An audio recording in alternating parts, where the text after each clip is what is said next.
Vai começar mais uma entrevista do Espiritismo BH. Esperamos que você goste. Wagner, bem-vindo ao Espiritismo BH. É uma alegria para nós também. Hoje é um dia especial, uma gravação especial. Nós vamos falar sobre o Chico Xavier, um motivo de muita alegria para o nosso coração tê-lo aqui conosco. E gostaríamos de começar com a infância do Chico, os fatos mais marcantes desse período inicial desta sua encarnação. Falar de Chico Xavier significa remontar a um apostolado.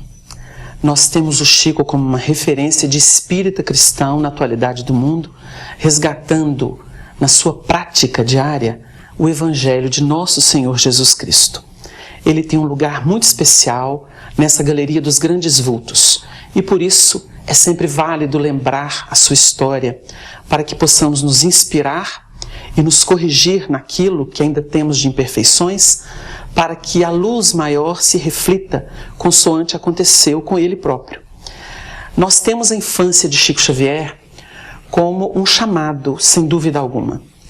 Nós vamos percebê-lo com seus 5 anos de idade, tendo a mãezinha partindo desta vida para o mundo espiritual. E fatos muito especiais assinalariam a sua missão, o seu trabalho nesta reencarnação que nos é objeto de análise, de estudo. Nós temos então a mãe partindo, deixando-os na bênção da nossa Mãe Santíssima, confortados, prometendo que voltaria. E esta criança de 5 anos passaria a ver a mãe e teria, por exemplo, um episódio no seu acervo, que é riquíssimo desses fenômenos espirituais, norteando para uma vida de doação, quando ele, saudoso, refugia-se das surras que recebia da sua madrinha, a quem ele fora confiado em função da família numerosa, 9 irmãos, e o seu pai não tinha condição de reter todos até que se casasse de novo. Ele então foi confiado à sua madrinha de batismo, e essa madrinha que tinha um filho que não era nem um pouquinho parecido com o Chico, ela dava uma surra por dia no Chico e chegou a cravar na sua barriguinha garfo. E dizem os amigos mais íntimos, como Arnaldo Rocha, que ele carregou essas marcas no seu organismo. Nós temos então um episódio muito bonito em que ele, chorando, com saudade da mãe, com fome, vê a mãe, conversa com ela, ela promete que arranjaria uma outra mãe para ele, que chegaria no grande futuro, e ele apresenta para a mãe a sua necessidade de comer alguma coisa, ele tinha fome. E a mãe então lança mão de recursos e fala para ele assim: aguarde que eu vou trazer pão para você. E daí a pouco vem um cachorro com pão na boca, e ela aparece para o Chico e diz assim: está aí, meu filho, o pão para você se alimentar. E esse episódio é muito bonito porque o espírito de Emmanuel, através de Chico no futuro, ensinaria que Deus ajuda o homem através do homem e das circunstâncias. E nós vamos perceber que um espírito tem como influenciar as forças da natureza e mesmo o animal para executar determinadas tarefas. Então são notas muito bonitas da infância dele, sofridas, mas que a gente vai perceber o porquê delas na sua trajetória luminosa a serviço da grande causa. E como foi a vida de Chico durante a juventude? Ele cresceu com muita dificuldade, desde essa infância mais remota, e vai encontrar depois o conforto da sua segunda mãe, Cidália Batista, que, num ato de nobreza, reúne todos os filhos do senhor João Cândido. Ela se casa com ele com essa condição, de reunir de novo todos os filhos que estavam espalhados.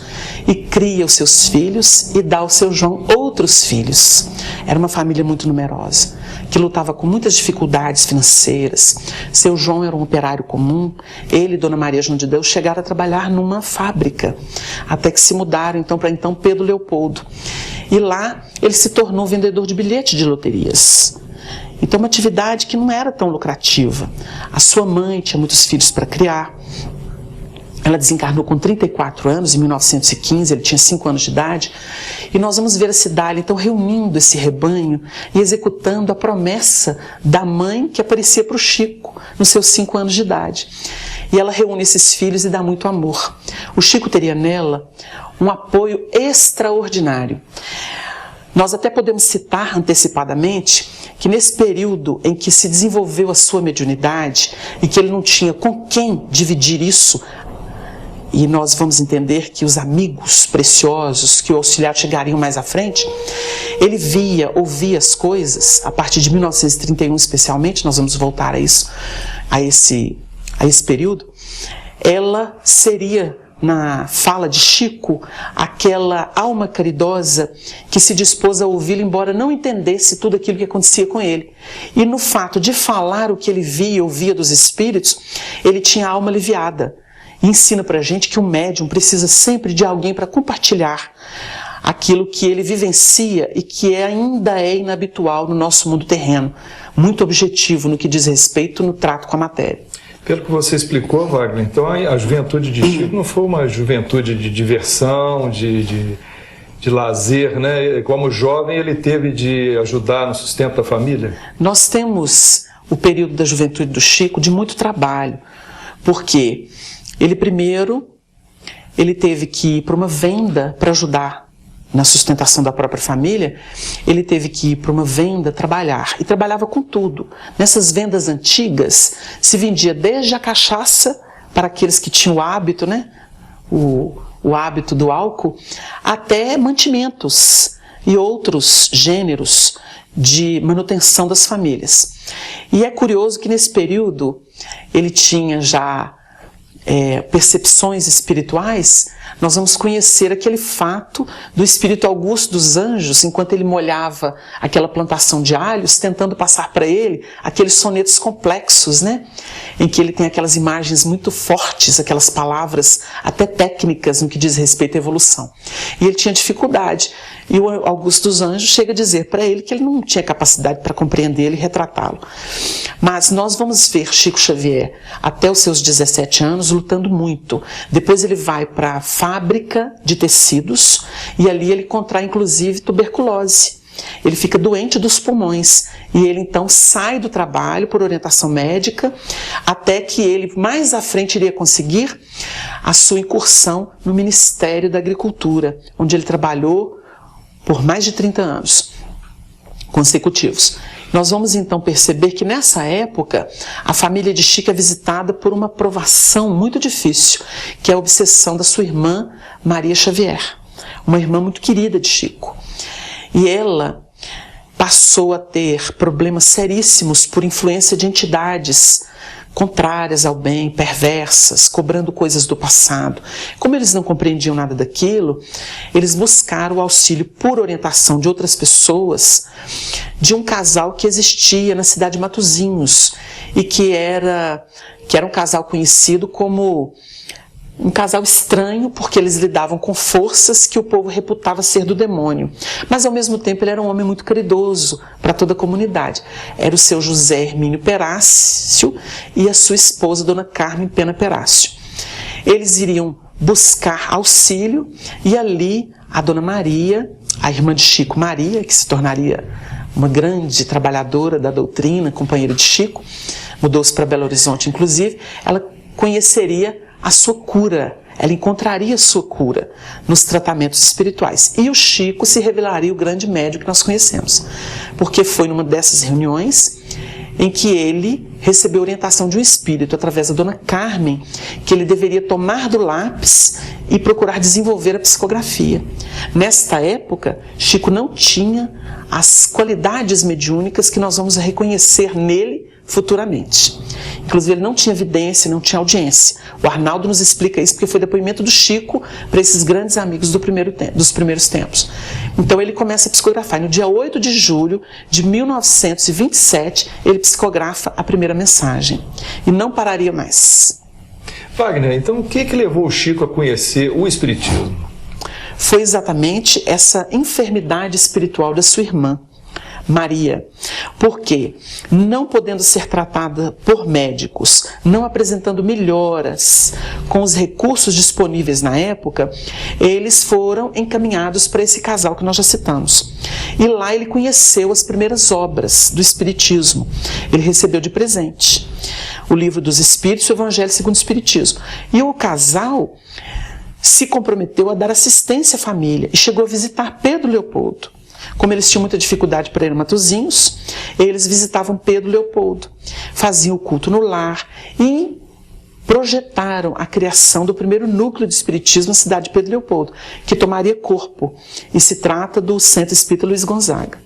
Então o Chico, através da enfermidade psíquica de sua irmã, encontrou as portas gloriosas da doutrina espírita cristã.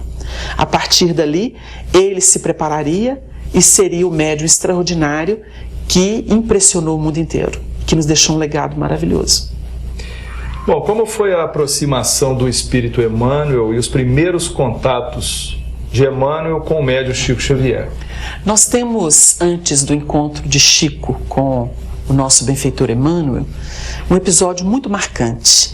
No dia 8 de julho de 1927, Chico recebeu a primeira comunicação de um espírito amigo. E ele não identificou quem era, ficou por aquilo mesmo. No dia 10 de julho, 2 dias depois, ele estava em oração em casa, ajoelhado, porque ainda era um hábito católico, e ele diz que uma luz maravilhosa aproximou-se, na cor violeta, aproximou-se do seu quarto, iluminando tudo. E ele disse que uma senhora muito nobre, que se revestia dessa luz que ele percebia, ela se aproximou e deu conselhos a ele, pedindo a ele que distribuísse pão com os pobres, que no futuro ele escreveria para as nossas gentes peninsulares. E ele não entendia o que era isso. E ele ficou intimidado, mas perguntou para ela, mas de quem se trata? Quem é a senhora? E ela explicou, eu sou Isabel de Aragão. Você um dia entenderá melhor. Nós temos um relacionamento anterior. Você agora não se lembra, mas eu sou a companheira do passado que retorna e gostaria muito que você distribuísse pão com os pobres. Aí ele falou para ela assim, mas eu não tenho pão nem mesmo para mim às vezes. Ela falou assim, não lhe faltará recursos, meu filho. Nós providenciaremos. Confie em Deus e não deixe de ajudar aqueles que sofrem, aqueles que padecem. Então nós temos esse marco. 2 semanas depois de Chico, que um sacerdote se apresentou para ele, e ele não tinha essa evidência comum, como passou a ser a partir de 1931, ela era esporádica, desde os 5 anos, se apresentou para ele um sacerdote, e esse sacerdote se identificou, disse que vivia naquela época daquela senhora nobre que se apresentou para ele e que se tratava da Rainha Santa de Portugal, Dona Isabel de Aragão, esposa de Dom Dinis, que fora o rei de Portugal à época.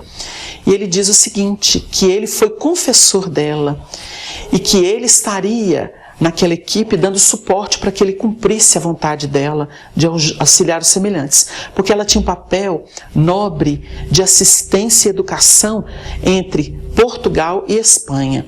Nós perceberemos aí com esse marco, que foi a primeira grande manifestação luminosa na vida de Chico, o compromisso dele com Espanha e Portugal, especialmente. Tanto é que ele teria muita facilidade de psicografar os poetas portugueses. O Chico uma vez, inclusive, explicou para Ranieri que Ranieri tinha muita afinidade com o mundo inglês, com o mundo francês, e que ele já tinha com Portugal e Espanha, em função de existências pregressas. E ele vai demonstrar isso no decorrer de toda a sua vida. Vai falar com muita tranquilidade desses 2 países, com muita afinidade, uma afinidade muito profunda, acentuada. Então, Isabel de Aragão, que é esse anjo que protege aqueles 2 países, realizando obras de benemerência espiritual em favor daquele povo, ela vai utilizar Chico Xavier e não vai deixar de assisti-lo no tempo. Oportunamente, o Chico traria notícias dessa grande benfeitora. Até no congresso que foi realizado em Portugal, ele enviou uma carta muito carinhosa citando a figura dela e lembrando fatos que aconteceram à época, em que ela foi questionada pelo marido, porque ela gostava de praticar o bem, levava recursos para os pobres, que eram muitos na época, e ele vai checar se ela levava realmente rosas no cesto, e ela levava pães gêneros. E quando ele descobre, aconteceu um fenômeno. Os pães tinham se transformado em rosa. Então ele cita esse fenômeno na carta e emociona todos os presentes naquele congresso ocorrido em Portugal. Muitos brasileiros estavam lá. Então a gente nota que antes de Emmanuel aconteceu isso. Emmanuel surge para Chico Xavier em 1931. Chico tinha o hábito de recorrer a um açude que ainda existe em Pedro Leopoldo, que é um dos caminhos de luz, chamados Caminhos de Luz Chico Xavier, para quem gosta de visitar, peregrinar, para conhecer a trajetória do grande médium. Ele sempre se refugiava naquele açude, que era uma água que abastecia à época a cidade de Pedro Leopoldo, e ele ficava ali em oração. Neste dia, ele diz que uma claridade que tinha a forma de uma cruz surgiu, e à frente dela, porque ela era uma radiação daquele espírito, surgiu a fisionomia de um sacerdote, já envelhecido, com uma expressão muito bondosa, muito lúcida, e começou a dialogar com ele sobre o trabalho que lhe competia realizar. E lhe propôs a realização deste trabalho na seara espírita cristã para auxílio do mundo, das criaturas que tivessem saudades de Jesus. E é quando ele propõe para ele 3 requisitos para a realização desse trabalho. O primeiro é disciplina, o segundo disciplina, o terceiro disciplina. Disciplina que Chico jamais abandonaria ao longo de seus 92 anos de existência, ao longo de seus quase 75 anos de mediunidade, de exercício da prática mediúnica. Em 1931, Emmanuel assume as suas faculdades mediúnicas, coordena todas as atividades do médium, inclusive o seu comportamento. Nós temos ali o educador, o evangelizador, o guia que passa a nortear os passos do médium nos menores sentidos. Conversando com o rico acervo que é Arnaldo Rocha, ele nos contaria algumas coisas muito interessantes, como por exemplo, numa visita, para a gente ter noção do que representou Emmanuel na vida de Chico. Eles conheceram uma senhora que tinha um filho, nós não vamos citar os nomes, obviamente. E essa senhora era um coração muito generoso, Chico gostava muito dela. E ela tinha um filho, e o filho era um filho do próprio Chico, naquele período da Espanha que ele fora Joana, considerada louca. E aquele filho que se tornou Carlos V, que aprendeu por mais de 40 anos numa torre e assumiu o reinado da Espanha e teve um papel preponderante, porque naquela época a Espanha era o que hoje os Estados Unidos representam para o mundo inteiro. Então nós temos o Carlos V assumindo o governo da Espanha, o reinado, e a mãe trancafiada. Esse elemento volta como filho dessa senhora. E ele explica para Arnaldo que na época era Felipe, que era o esposo de Joana, e que morreu em condições dolorosas, e que deixou ela muito perturbada, porque ela viu o espírito dele. Divaldo Franco e o Arnaldo Rocha, em momentos diferentes, revelaram essas histórias para mim, em minúcias, contadas pelo próprio Chico. Além de uma companheira, a Neuza Aparecida de Assis, que também ouviu da boca do Chico, que cuidava dele, dando um chazinho, sempre presente lá no grupo da prece. Ela também me contou a mesma história. 3 fontes diferentes que ouviram da boca do Chico. Então a gente conta por isso, em função dos fatos. Nós estamos então remontando a esse espírito, e o Arnaldo, quando conheceu, não gostou. O Arnaldo, segundo o Chico brincava com ele e falou assim: Naldinho, você tem faro para carniça. Brincava com ele, porque o Arnaldo estava sempre cantando as pedras que não cheiravam bem. E falava para o Chico: tem sujeira aí, tem canalice aí, porque o Arnaldo é muito positivo. E o Chico apreciava muito isso no Arnaldo, porque o Arnaldo não é idólatra, o Arnaldo é muito leal e é muito positivo. São as qualidades do grande companheiro. Então nós tivemos o Arnaldo virando para o Chico e falou assim: tem sujeira aí, não gostei. E o Chico: ô meu filho, não faz isso, a nossa irmã é muito generosa, e esse rapaz, ele foi. E aí o Chico explicou quem ele fora no passado. Então o Arnaldo pôs o pé no freio da aversão que sentiu, do mal-estar que sentiu, e esse companheiro se revelou realmente desleal, porque ele desviou recursos, ele usou o nome do Chico ilicitamente. E o Arnaldo voltaria a carga com o Chico no futuro e falaria assim: eu não te avisei, Chico, eu te avisei. Aí o Chico, não, meu filho, mas vamos deixar para lá, aquela história do Chico sempre generoso. Então a gente está citando esse fato porque o Emmanuel, na época, o Chico perguntou assim, vou entrar nessa casa. O Emmanuel falou assim, pode entrar, eu ficarei do lado de fora. E o Chico entrou. Então Arnaldo explica que o Emmanuel dava as coordenadas para o Chico, respeitava o livre-arbítrio dele, mas em muitas situações o Chico viveu constrangimentos. E o Emmanuel não assinava embaixo porque ele também previa situações. Então esse é um dos episódios que a gente conheceu na narração de Arnaldo Rocha, revelando como que o Emmanuel realmente orientava o Chico em todos os detalhes, embora respeitando seu livre-arbítrio. Em muitas situações ele dizia isso, você pode seguir se você quiser. É sua liberdade de ação, mas eu não entro. Portanto, a presença de Emmanuel, a partir de 1931, definiu uma série de responsabilidades para o Chico. Por exemplo, Emmanuel pediu que ele eliminasse aqueles 4 anos de produção psicográfica, realizada pelo Chico, em reuniões a que ele se entregava. Ele eliminou esse trabalho, porque o Emmanuel definiu que aquilo era um treino, uma preparação dele como instrumento dos espíritos. E a gente observa, nesse caso, é um missionário, uma alma que se entregou desde o princípio, sem dificuldades, porque ele tinha candura, doçura, e o Emmanuel manda ele eliminar 4 anos. Oportunamente, Chico, em Uberlândia, daria um conselho para uma pessoa, uma senhora que buscou orientação dele nesse sentido.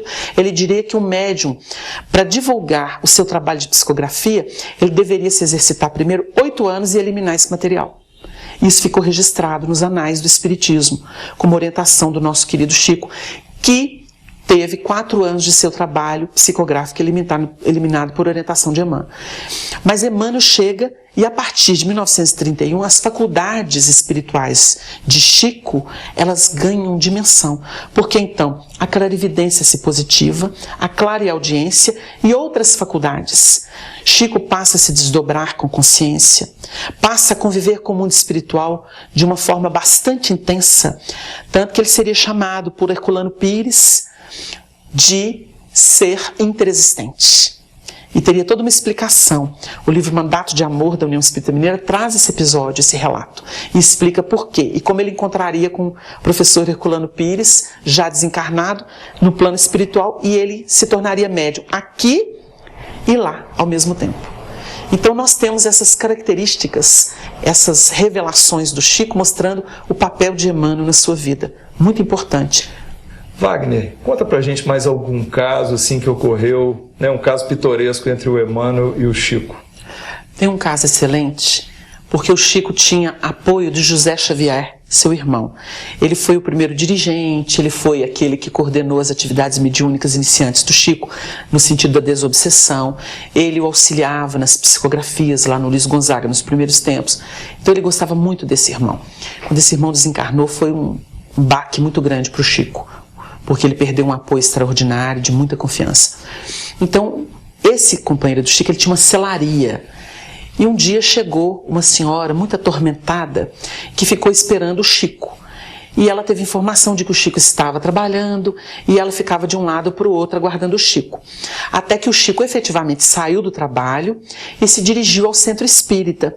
Quando ele chegou ao centro espírita, a senhora já tinha esperado por muitas horas. Ela então deu um bofetão nele e falou para ele mais ou menos o seguinte: você acha que eu tenho o dia inteiro para ficar ali esperando? Eu vim aqui porque eu estou necessitada de um passe. O Chico disse que ficou alterado, sentiu o rosto ruborizado, se sentiu agredido e pediu licença e se recolheu e foi fazer uma prece.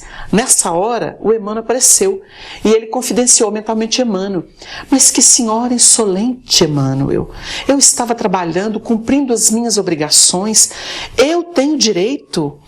Aí o Emmanuel olhou para ele e falou assim: se recomponha, porque você tem o direito, mas ela tem a necessidade. Limpe o rosto, vá lá e dê o passe nela. E os trabalhos estruturados sob a orientação de Emmanuel que o Chico se envolveu? O Chico contaria Isso está registrado, por exemplo, na obra 30 anos com Chico Xavier, de Clóvis Tavares. Ele confidenciaria isso ao Clóvis, ao Arnaldo, aqueles antigos companheiros de Pedro Leopoldo, os detalhes da tarefa, as minúcias. Ele diria que o Emmanuel explicou para ele que houve um planejamento desse trabalho com a reencarnação dele, como Chico. E eles programaram em torno de 30 livros, para que ele produzisse 30 livros pela psicografia. E o Emmanuel disse a ele que achou até muito. Ficou assim meio duvidoso em função do meio, dos acontecimentos, das pressões, das circunstâncias. Acontece que a primeira marcação da espiritualidade foi 30 livros, a programação. Cumpridos 30 livros, o Emmanuel dobrou para 60. A gente nota que houve o quê? Uma providência do mundo espiritual aproveitando os ventos favoráveis. Porque tem muita gente que acha que vem tudo pronto, pacote pronto do mundo espiritual. Nós vamos estudar com Allan Kardec que não é assim. Nós lidamos com probabilidade. A espiritualidade tem plano A, que é o ideal. Mas tem o B, tem o C, tem o D, tem o E. Quantos necessitar? Sabe por quê? Porque Deus não dá o espírito por medida. Deus é sempre misericórdia. Então existem circunstâncias que podem vir contra, mas de repente eles aproveitam de uma outra forma. Por isso que não existe nada perdido. Nós podemos desertar de um caminho proposto, mas nós aprenderemos sempre no processo de evolução. Então, passou-se para os 60 livros, 60 obras. Atingidas 60 obras, chegou a 100ª obra. Diz o Chico que quando chegou a 100ª obra, Emmanuel comunicou para ele que ele havia sido desapropriado. E o que significa ser desapropriado?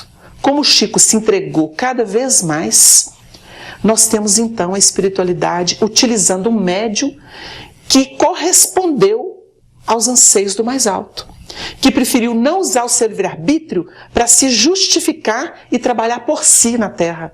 Porque ele poderia ter estabelecido um estacato, como acontece com tantos médios, falar assim, eu dou esse tanto de trabalho para a doutrina, mas eu vou cuidar da minha vida familiar, da minha vida profissional, da minha carreira profissional, do meu aculturamento, realizar-me aqui e ali no campo da cultura, das artes, etc., na política, mas o Chico se entregou completamente. Ele foi se desativando e a espiritualidade quis aproveitar o recurso, aquela alma que se entregava à obra da regeneração humana. E aconteceu um episódio que, se você me permite, eu vou contar, que foi um depoimento de Arnaldo Rocha, que eu acho um dos mais lindos episódios marcantes, para a gente poder entender como o Chico abriu mão de si próprio nesta encarnação, como Chico Xavier. Em 1958, antes de sua mudança para Uberaba, que se daria em 59, Arnaldo hospedou-se na casa do Chico, como ele fazia anos atrás, durante muito tempo. E ele aproveitou a ausência da sua esposa Neuza, a segunda esposa, e ficou com o Chico, e dormiu no quarto. Ele sempre dormia no mesmo quarto que o Chico, sempre que ele se hospedava na casa do Chico, porque tinha a cama do Chico no canto e a cama do André Luiz do outro lado, entre as paredes. Irmão do Chico. E o André já não estava em casa, e o Arnaldo, então, usava muito a cama do André. Alta madrugada, o Arnaldo acorda com o Chico chorando um pranto convulsivo. E o Chico estava sentado na mesa, debruçado sobre o joelho, chorando convulsivamente. Ele pega um banquinho que existia no quarto, senta-se diante do Chico e diz que passa a mão no joelho do Chico e fica carinhando o Chico. Calma, calma. Se você quiser falar, fala, desabafa. Se você não quiser, não fala, mas calma. Diz Arnaldo que o Chico chorou mais ou menos meia hora, um pranto muito doloroso. Até que ele se recompôs e pegou na mão do Arnaldo, olhou no olho do Arnaldo e falou assim, ô Naldinho, os espíritos das trevas, contrários à doutrina espírita cristã, eu já falei para eles há muitos anos que nesta encarnação eu dei o meu corpo para que a doutrina cristã se irradiasse de Minas para o mundo. E concluiu, e os meus amigos estão me cutelando. Era o pranto do Chico, em função das pressões. E quando a gente analisa, a gente faz um parênteses, amigos cutelando, o Arnaldo nos explica que Chico provocava um fascínio tal nas pessoas, que as pessoas passavam a não respeitá-lo mais. A sua individualidade, a sua intimidade, as suas necessidades, o seu estilo de ser, a sua humildade, a sua sinceridade, a sua honestidade. Passavam como tratores por cima, querendo, entre aspas, ajudar. Querendo fazer e privar o Chico de coisas que para ele eram importantes. E nesse sentido a gente pode até lembrar o caso daquela vizinha que deu veneno para o cachorro que estava doente e que ela achava que era um peso na vida do Chico. E aquilo foi uma dor tremenda para o Chico. E ele teve que se recompor por orientação de Emmanuel, que explicou para ele assim: você está atrapalhando em função da mágoa os nossos trabalhos na mediunidade, pela doutrina espírita.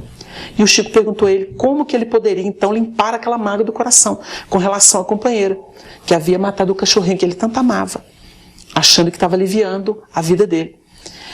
E o Emmanuel explicou: é preciso que você faça alguma coisa para ela que ela fique muito feliz. O Chico ficou sabendo do que era. Era uma máquina de costura. Ele não tinha dinheiro sequer para comer. Mas ele fez uma prestação a perder de vista, um sacrifício tremendo, mandou entregar a máquina de costura na casa dela. Essa senhora ficou tão feliz, que ela veio num abraço de luz, de amor, de gratidão, abraçou o Chico. E o Chico conta que com esse abraço, o coração dele limpou. Então a gente nota que muitos amigos passaram por cima do Chico sem respeitar o seu critério. É aí que o Arnaldo entra dizendo que o Chico explicou muitas vezes para ele assim: meu filho, eu não vim aqui para tirar a ilusão da cabeça das pessoas. Elas querem acreditar nisso, elas querem fazer isso, façam, é direito delas. Eu não vim aqui para tirar a ilusão da cabeça das pessoas. Porque ele questionava muitas vezes: Chico, por que você não avisa a pessoa? Por que você não fala que ela está errada? E ele respondia assim. Então, Wagner, depois do 100º livro... ele foi desapropriado. Ele estava, vamos dizer assim, a produção seria ilimitada. Ilimitada. Né? Seria o tanto que fosse possível. Ele estava a serviço 24 horas por dia. Interessante. Ou aqui ou no além. E vamos explorar um pouco agora os romances ditados por Emmanuel, né? Que fatos interessantes você teria a nos relatar a respeito desse assunto? O Chico tem fases de produção.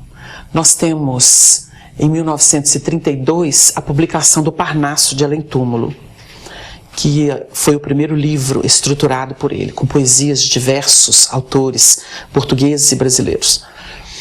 Mas nós teríamos, por exemplo, em 1939, a publicação, a publicidade do livro Há 2000 Anos. Com o livro Há 2000 Anos, nós desvelaríamos o passado de todo um grupo de almas que estavam ali em torno do Chico, inclusive ele.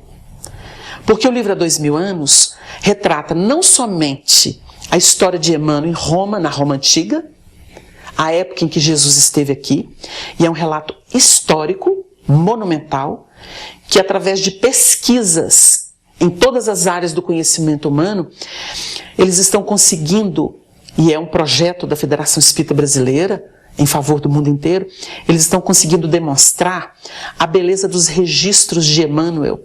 Por exemplo, a gente poderia citar aqui que os escravos que eram vendidos em praça pública e que eram assinalados por giz, e que é um registro da época, que Emmanuel retrata e que só agora as nossas ciências que pesquisam o passado através das muitas vertentes descobriram que era uma prática comum e que era desconhecida da maioria das pessoas, que significava que eles não garantiam o comportamento do escravo. Era um fato que não tinha sido revelado ainda por historiadores. Paleontologia, né? Essas ciências todas que pesquisam o passado, que remontam a cultura do passado. Então isso é novo e o livro já revelava isso. E o Chico não tinha acesso a essas informações porque elas nem existiam. Então são dados como esses, né? Por exemplo, o livro Renúncia fala das escadarias de Notre Dame. Não existe mais, mas nos anais que existem, nas histórias da cidade de Paris, na França, que hoje estão sendo compulsadas pelos historiadores e pelos pesquisadores, explica que ela tinha essas escadarias na época. em que o romance se deu, o livro Renúncia. Então são fatos que estão sendo trazidos à baila e que vão compor o acervo para mostrar a beleza desses romances. Por isso a gente está citando. Mas o Chico, ele foi reencontrando os amigos do passado e isso fomentou o estado psíquico. O Arnaldo conta que na medida em que apareciam os companheiros da retaguarda, a espiritualidade, especialmente Emmanuel, conseguia fecundar o psiquismo do médium, que tinha reminiscências espontâneas. Então o Chico voltava à retaguarda. Por exemplo, o Arnaldo nos contou há pouco tempo, quando descobriram a Hatshepsut, a múmia, né, de Hatshepsut, no Egito, é uma reencarnação de Chico. E o Chico contou para o Arnaldo e para os amigos como ela tinha desencarnado, o estado do organismo dela. E eles comprovaram com as pesquisas que fizeram agora na múmia. Então, os problemas de saúde que teve, como diabetes e outros problemas. Ele dizia, inclusive, do mau cheiro que ele sentia no corpo, no organismo. Então, são dados que estão sendo coletados para mostrar como que o Chico tinha essas gavetas do seu psiquismo abertas, que favoreciam para que os espíritos compusessem essas obras magistrais, retratando a história do cristianismo, particularmente. No caso do Há 2000 anos, ele foi qual personagem no livro? Ele foi a filha do senador, a Flávia Lentulus Cornélia, filha de Lívia e do Públio Lentulus. Então nós temos a preparação do Chico ali, porque não era comum, especialmente as mulheres, se darem muito à educação, ao conhecimento das letras, e o pai investiu muito nela. Então nós temos esse marco dela no campo do desenvolvimento intelectual. A mãe é a virtude em pessoa, e o pai é aquele domínio intelectual, aquele homem de escol como senador de Roma, muito culto, muito letrado, muito centrado. Então ele recebe essa influência. Nós temos o desdobramento, e a gente vai ver uma relação muito estreita entre o Há 2000 anos, 50 anos depois, e Ave Cristo. Porque nos 50 anos depois é o retorno de Emmanuel. Nem todos os personagens estariam ali. Por exemplo, o Chico não estaria. O Emmanuel explicita isso. Nós temos ali aquela perspectiva da Célia, que se projetará para o próximo romance, que é o Renúncia. Célia Lúcius é o mesmo espírito Alcione, do Renúncia. Então, uma trajetória de uma alma muito bonita, né? Que inclusive se projeta da Terra. Que isso tem até a ver com a história do Chico. Porque ela vai para Sírios. Ela se ilumina e vai para Sírios. Mas ela retorna para tentar resgatar aquelas almas que têm relacionamento com o espírito Emmanuel, que tem ligação com o Chico, com a sua história evolutiva. Nós teríamos aí o Paulo Estevam, que é um relato, e a gente sabe que foi preparado esse romance, que traz aspectos da vida do grande convertido de Damasco, que não são conhecidas esses registros, ou essas marcas. E nós temos a revelação. O próprio Paulo trabalhou com isso. Trabalhou por isso. Nós temos relatos de Chico que havia reuniões no mundo espiritual. Paulo, Estevão, Abigail estiveram empenhados nesse trabalho de resgate do cristianismo. Não para evidenciar a figura de Paulo, porque eles nem se ocupam disso. Eles são espíritos desvestidos de vaidade, mas em função da história cristã. Porque o Emmanuel é um espírito, no dizer de um grande companheiro, Haroldo Dutra Dias, que é um pesquisador notável, ele explica que o Emmanuel é o mestre-sala da espiritualidade para resgatar o cristianismo primitivo. O objetivo de Emmanuel, através da mediunidade de Chico, é esse: resgatar o evangelho, porque a doutrina espírita é moldura a Jesus. Ela fundamenta tudo que Jesus realizou na Terra. Porque a doutrina espírita tem tríplice aspecto: científico, filosófico, redundando nesse religioso, que tem aspecto moral, que é o aspecto moral da doutrina. Então nós vemos aí a obra de Emmanuel resgatando o passado e trazendo o espiritismo à luz da verdade, que foi codificada por Allan Kardec e colocada a serviço do mundo como chave libertadora. Wagner, quando foi que o Chico iniciou os seus trabalhos assistenciais junto à população carente e quais eram as principais atividades que ele realizava nesse sentido? Nós vamos ver o Chico realizando as primeiras obras de assistência aos necessitados, aos carentes do caminho, com a proposição da Rainha Santa de Portugal, Dona Isabel de Aragão. E a partir dali ele não pararia mais. O Chico sempre se ocupou dos necessitados, não somente no terreno material, porque o Chico conhecia as mazelas dos corações. O Chico estava ciente de que as criaturas precisavam muito de luz, de amor, precisavam muito de amparo, de respostas. Tanto é que ele é um médium extraordinário, trazendo ou desdobrando a codificação. Nós temos o Chico Xavier por aquele que diligenciou o sentimento da caridade. Tem muita gente, Marcelo, que acha que a caridade é a esmola, é a xícara do leite, é a roupa que veste o desnudo, é a cesta básica. Isso é beneficência. A caridade é um sentimento de amor dinâmico.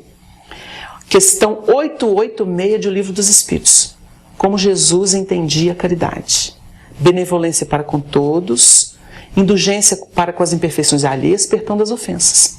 A caridade é toda moral, mas no campo prático da vida, ela sabe improvisar o recurso necessário àquele momento. Porque uma cesta, ela pode viciar. Então nós temos que procurar promover as pessoas, não viciá-las numa doação. Por exemplo, nós estamos assistindo um desafio que o Brasil enfrenta. O Brasil conseguiu formar uma rede de assistência, que era um sonho do Chico. Ele sempre disse que enquanto os nossos governantes não conseguem resolver o problema da fome, da miséria no país, nós temos aquele dever solidário de socorrer os infelizes, cada um fazendo a sua parte. E nós estamos assistindo um momento em que nós temos aí uma rede, através de um ministério que está cuidando disso. Nós temos visitado as regiões muito pobres do país e nós temos notícias dos companheiros que trabalham com assistência e promoção social de que as pessoas já não estão tão miseráveis quanto antes. E isso conforta o coração da gente. Mas qual que é o desafio? Ao mesmo tempo que mata a fome, que dá um recurso, a pessoa tem um leite, tem um pão para as crianças, nós temos os vícios que se implantam com a facilidade. As pessoas, por exemplo, não querem mais trabalhar facilmente. Então a mão de obra escasseia. E aí que entra o Chico. Porque o Chico sempre bateu na tecla de que nós precisamos educar nossas crianças e nossos jovens no trabalho. Desenvolvendo amor ao trabalho. Porque nós não podemos viver às custas alheias. Nós temos os programas governamentais e temos auxílio das pessoas, mas nós temos que nos promover, ganhar a nossa dignidade. Então tem muita gente que gosta de manter a fila dos necessitados. Manter a fila dos necessitados pode ser uma satisfação para o ego daquele que se sente bonzinho. Mas nós precisamos tomar consciência que precisamos olhar as pessoas e promovê-las, dar dignidade a elas. Então a gente cria frentes de auxílio, mas cria frentes de trabalho, frentes de realização profissional, de consciência da vida. O Chico se ocupou muito disso. O Chico era um educador por excelência. Ele não fugiu àquela regra que Jesus estabelecera quando aqui esteve, porque Jesus matou fome das pessoas, se preocupou com isso. Mas Jesus deu o norte. É a história do ensinar a pescar. Nós precisamos hoje ver isso. Então a gente observa o Brasil, que está conseguindo formar uma rede de assistência para ninguém ficar na miséria absoluta. Fica na pobreza, mas não na miséria. Mas agora tem que entrar com um plano educacional, abrindo frentes de trabalho, ensinando que o trabalho é digno, que é importante ter amor ao trabalho, se realizar todo o trabalho é digno. Não importa se é o trabalho de limpar a rua, porque a gente não sabe quem é mais importante. Se é o médico que cuida da saúde da população ou se é o lixeiro que evita que a população tenha problemas sérios em função de lixo acumulado, com a proliferação de pestes, que existiram no passado, em função dessa promiscuidade, dessa ausência da eugenia, da higiene, da limpeza. Então a gente fica a refletir. O Chico sempre bateu nessa tecla. E é preciso que a gente entenda o Chico de forma globalizada, não parcial. Porque o Chico começou assistência com o pão e lá no Abacateiro, que foi a culminância do processo de assistência dele, passando por todas as fases das casas em que ele frequentou, Ele brincava com as pessoas, a causa está acima da casa. Quantas vezes o Chico falou isso para os companheiros? Eu já passei por 4 centros espíritas. Então a gente vai observando Porque o Chico, ele tinha essas experiências, ele valorizava isso. O importante é a causa. Porque Deus tem que estar no coração, não é entre paredes. A parede é instrumento. Nós temos ali uma oportunidade de aprendizado. O centro é uma escola, um hospital, um templo, uma oficina. Mas nós temos que nos tornar um templo, como define Paulo. Temos um templo do Senhor. E o Chico fez isso. O Chico era um templo onde estivesse. E para ele não tem problema. Um dia ele entrou no bar, em Araxá, e o pessoal ficou meio assim, naqueles tempos de muito preconceito, que ainda existem. E o Chico entrou no bar e escutou: Chico, mas você entrando num bar? Ele foi tomar um cafezinho. Aí ele falou assim: quando o espírito entra num bar, ele se torna um lar. Ele fez uma tiradinha aí para explicar que nós não temos que ter esse problema. Nós sabemos o que buscamos. Desde que sabemos, não temos problema. Então nós temos no Abacateiro, que ficou muito famoso, o Chico fazer aquela preleção do Evangelho para todo mundo, de forma tão espontânea, o Chico deixava as caravanas que já ajudavam a ele no trabalho de assistência aos mais carentes, a terem um pãozinho, uma roupa que alguém não quisesse mais. E o Chico fazia questão de dar aquelas notinhas. Às vezes era assim, a nota era outra, né? Mas R$1, 50 centavos, e ele colocava na mão daquelas senhoras. E o Divaldo conta que nessas oportunidades, às vezes ele ladeava o Chico, e o Chico tinha aquela fila daquelas senhoras que vinham abraçá-lo. Ele fazia isso mais para ter acesso à população e dar aquele abraço carinhoso, desejar para elas aquilo que do que seu coração estava cheio. E muitas delas, diz Divaldo, em torno de 45, 50 anos, vinham com crianças, às vezes amamentando. E ele ficava assombrado de ver aquilo. E ele explicou para o Divaldo: meu filho, isso é a fila do Dr. Bezerra de Menezes. Como as pessoas com mais recursos não possuem bens, não querem ter muitos filhos, quando o Dr. Bezerra precisa, o mais alto precisa, eles vêm e batem as portas desses corações, dessas mulheres simples, e elas aceitam os espíritos e se tornam mães deles, embora a idade avançada. Então nós temos casos inumeráveis dessa assistência, mas que era múltipla. Não é esse assistencialismo barato, vazio, que muitos coronéis no Nordeste fizeram, que muitos apropriadores dos recursos, dos bens, dos valores da população aproveitam disso para poder se impor, fazer nome. O Chico não fazia isso. O Chico tentava promover os corações. E nós sabemos que o Chico dava amor. Ele não dava apenas um pão, ele dava amor. E é preciso que a gente tenha essa consciência. É um consolo aqui, uma orientação ali, uma ponderação, a espiritualidade trabalhando. Era uma embaixada de luz, não era só o Chico.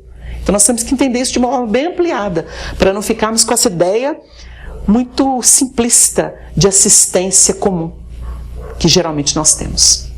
Wagner, como foi a relação do Chico com os seus inúmeros amigos? A melhor possível. Nós temos registros de muitos desses amigos preciosos. Muitos deles conviveram com Chico em Pedro Leopoldo e acompanharam sua existência até o findar do corpo físico. Esses companheiros registram que Chico era o maior amigo, porque o Chico era de uma lealdade, de um respeito, de uma consideração que geralmente a gente não encontra no mundo, a não ser pessoas iluminadas pelo Evangelho, através dessas pessoas. Então nós temos, por exemplo, o que ele denominava de amigos do arco-íris, que é uma peculiaridade interessante. O Chico contava que nos primeiros momentos da mediunidade já aflorada, os primeiros trabalhos realizados, ele via uma espécie de arco-íris espiritual em que muitos desses rostos se manifestavam a ele. Ele disse que ao longo dos anos, esses espíritos que manifestavam no arco-íris, eles foram reencarnando e começaram a dar suporte para o trabalho que ele realizava.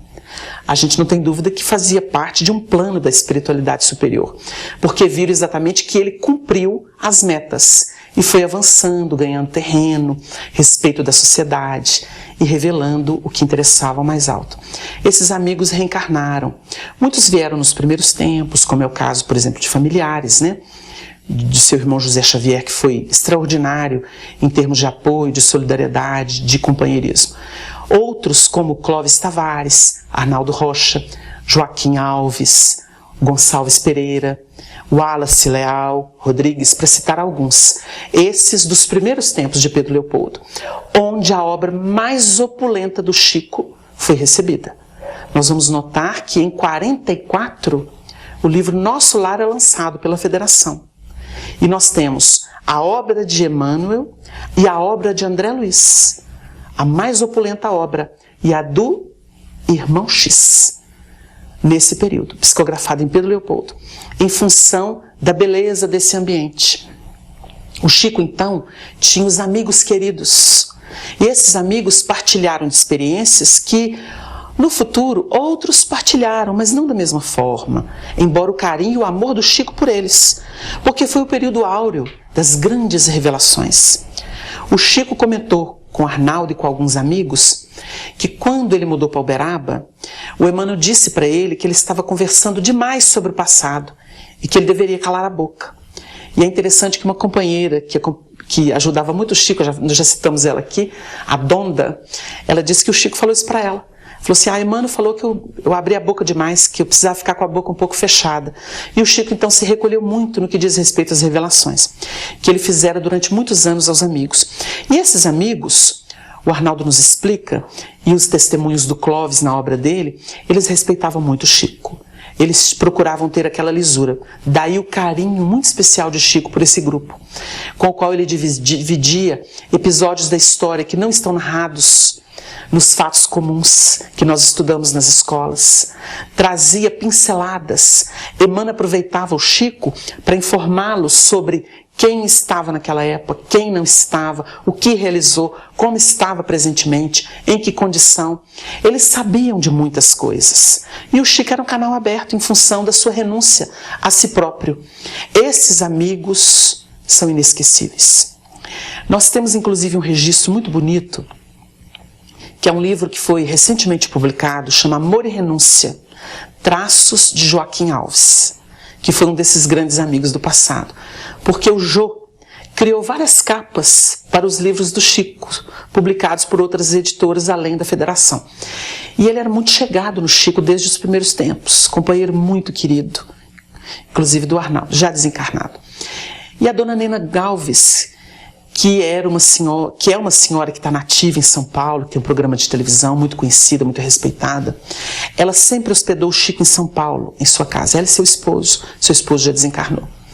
E foi através dela que o Chico teve contato com muitas criaturas famosas no tempo, como, por exemplo, o professor Ramendas Nath Banerjee, que é um pesquisador da Índia que comprovou mais de 1000 casos de reencarnação.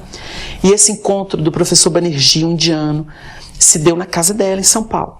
Essa senhora publicou o livro Amor e Renúncia, pelo CEL, Centro Espírita União, que publica muitas das obras do Chico. Esse Centro Espírita União, ele recebia o Chico anualmente para uma jornada de autógrafos, que era um encontro chamado Encontro da Paz, da Boa Vontade, Encontro da Boa Vontade. E o Chico sempre se hospedava na casa dela. Era uma amiga do passado. O Chico revelou a ela que eles se conheciam da Espanha. E ela deu esse depoimento em obras recém-lançadas. Então, nesse livro existe uma carta que é uma das joias mais preciosas da lavra de Chico Xavier.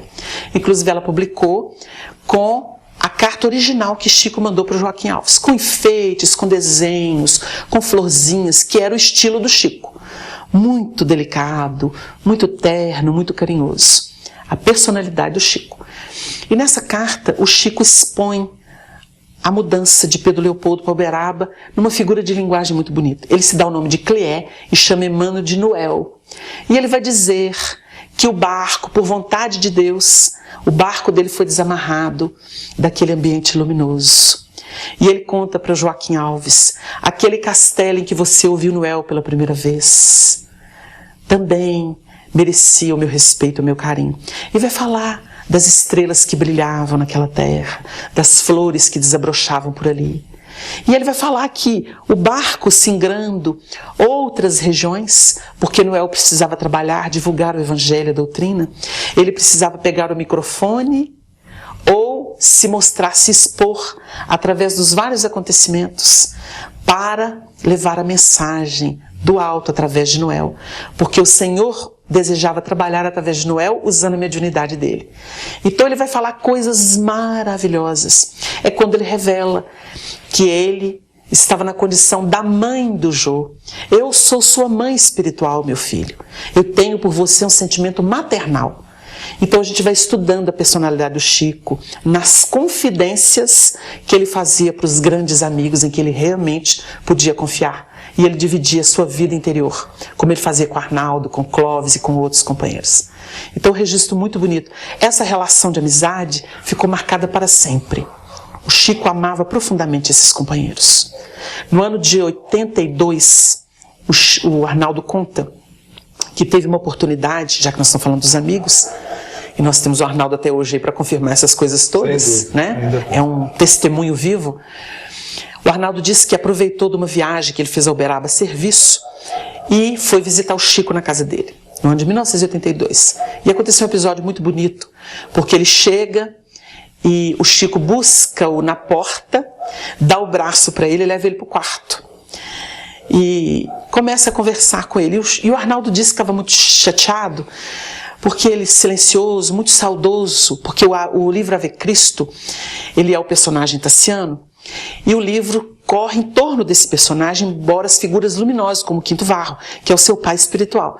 E esse pai espiritual recebe 100 anos para poder encaminhar esse espírito rebelde, que era o Tassiano, que passa a reencarnar, que reencarna e que passa a ter assistência espiritual intensiva para ele se vincular ao Cristo. Ele recebe essa prerrogativa. Então ele tem passos marcantes no livro. Arnaldo então estava com muita saudade desse período, que era a igreja de São João, na antiga Lugdunum, que é a atual Lyon, já na França, aquelas regiões da Gália, Lugdunense. Então ele estava com saudade porque ele tinha tido um sonho revelador. Ele sonhou que aquela igreja estava na cidade de Belo Horizonte, até a região de Ouro Preto. Ela tomava uma extensão muito grande. E ele chegou ali, o Chico estava separando cartas. E ele disse que o Chico estava uma janela aberta, ele sentou perto da janela, ficou mudo depois dos primeiros comentários, perguntou pela família, pelos amigos. Então o Chico perguntou para o Arnaldo: acabou a saliva, Naldinho? E o Arnaldo, daquele jeito que ele tratava o Chico: não, gostosura, é que eu estou meio melancólico mesmo, estou meio triste. Aí o Chico perguntou para ele: é por causa do sonho que você teve? O Chico era impressionante, uma mediunidade extraordinária. Não podia pensar perto dele, né? Que ele sabia de tudo. Aí o Arnaldo abriu o coração. Eu fico pensando, Chico, o que foi feito daquela cidade maravilhosa, citada no Ave Cristo, que eu tenho tanta saudade espiritual dela. Aqueles baluartes como meu pai, aquela igreja de São João, para onde foi aquilo no tempo? Aí o Chico olhou para ele e falou assim: estou registrando aqui a presença de seu pai espiritual, Pedro de Alcântara, porque o Quinto Varro reencarnou como Frei Pedro de Alcântara. Ele foi contemporâneo de Teresa d'Ávila, foi confessor dela, tanto que ele quase se tornou padroeiro do Brasil, porque Dom Pedro II tinha Pedro de Alcântara em homenagem a ele, uma referência a ele, que é considerado um santo da Igreja Católica. Então Frei Pedro de Alcântara está entre nós, e ele manda te dizer que você não está enganado, que o seu sonho foi uma revelação, porque a cidade, ou a igreja, melhor dizendo, a igreja de Lyon, a igreja de São João, foi transferida para a colônia espiritual de Belo Horizonte. E os trabalhos do Evangelho prosseguem para que o mundo se ilumine. Então, é quando ele colhe do Chico a informação, a primeira informação sobre a colônia de Belo Horizonte, que seria revelada mais tarde com minúcias. Tanto que ele fez uma festa quando o espírito João Lúcio fez a revelação em detalhes, que ele já sabia. E ele não havia contado, segundo ele, nem para a esposa dele. Porque ele falou assim: porque eu, meu filho, eu não sou chiquista, eu amo Chico, é a criatura mais digna, mais nobre que eu conheci na minha vida. Sem ele, eu não estaria mais polido como vocês estão me vendo. Sem Meimei, sem ele, o trabalho não teria sido feito. Mas, em primeiro lugar para mim é a doutrina espírita. E o Chico gostava disso. Ele fala isso pra gente. Então, ele teve essa revelação. E a gente nota que essa peculiaridade do Chico, ela era muito normal entre os amigos, porque o Chico não tratava eles como companheiros desta vida, tratava eles como companheiro da retaguarda, e citava vários episódios, e o Emmanuel interagia nisso, como outros espíritos também, como é o caso que eu acabei de contar, Frei Pedro de Alcântara, que é a reencarnação do Quinto Vá, e que ele trouxe a resposta para o Arnaldo. Nesse dia ele deu outras informações para o Chico a respeito de trabalho, etc., da condição dele, né? É quando o Arnaldo conta que o Chico reclamava do corpo. Eu quero tomar a minha forma, meu filho. Não aguento esse corpo que não é meu. E o Chico fez isso muitas vezes, né? Com os companheiros, inclusive com a família. Porque a irmã do Chico, numa visita que nós fizemos com o Arnaldo, ela nos contou. A Lucília, que foi a Lucila do Ave Cristo. O Chico revelou a ela, ela nos contou. O Arnaldo estava do lado, ele pode confirmar isso. Ela contou pra gente que quando ela se tornou mocinha, e ela falou assim, estou falando na frente do Arnaldo, porque o Arnaldo é irmão nosso. Ele viveu aqui conosco, dormia aqui em casa. Então ele é nosso irmão. E ela contou pra gente, ela falou, olha meu filho, quando eu me tornei mocinha, a gente era muito ignorante. Porque quando a nossa mãe, a Cidália Batista, desencarnou muito cedo, nós ficamos muito novas, o Chico é que cuidou de nós, ele que cuidou da família. Então o que aconteceu? Eu me tornei mocinha e eu fiquei apavorada, que eu comecei a chorar e gritar, achei que eu estava morrendo. Fui ao quarto do Chico, e o Chico cuidou de mim, me explicou o que era aquilo e falou para mim, pela primeira vez, olha, nesta encarnação eu não tive isso, mas em todas as outras eu passei pela mesma situação que você. Wagner, então vamos falar da família do Chico, da família consanguínea, aproveitando que você adentrou o assunto? Vamos. O Chico cuidou da família com muito zelo, porque o Chico era muito correto em todas as áreas.